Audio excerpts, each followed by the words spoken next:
Hello, this is Ed Core with Wackatroll, and I'm here to just explain how this site works. So what we do is we first pull in tweets that are aimed at specific people on Twitter together with keywords that are likely offensive.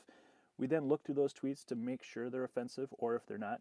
Some of this we do by hand. This is an example of us doing it by hand. Some of this is also done using machine learning, where over time, once we've curated enough tweets, we have a pretty good sense of what's hateful and what's not. So we train a robot to look at these tweets for us, but it can't, with 100% certainty, decide what's hateful in every case. So we still have to have humans look at some of these tweets to make those decisions.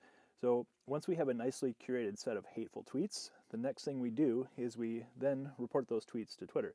This is the current process.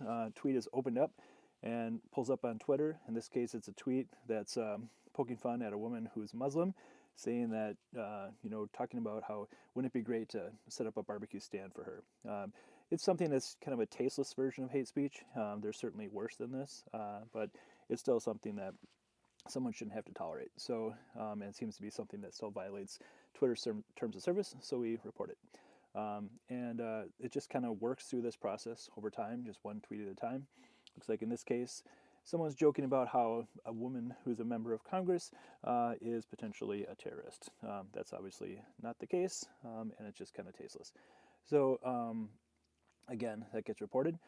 After we report them, we then get a list back from Twitter of the tweets that they took action on. We then take that list and we take all those usernames and we put them into our system, and it looks up each of those usernames together with the people that we're kind of monitoring to see if they have a history of being deplorable. If so, we then take the tweets that they've historically have put up targeting the same people, and we report those tweets as well. It's a way that we can kind of double down our efforts on Twitter users who are particularly offensive. That seems to have been working as a pretty good process. So that is what we do, and I hope it makes sense, and I'd appreciate it if you'd consider supporting this effort.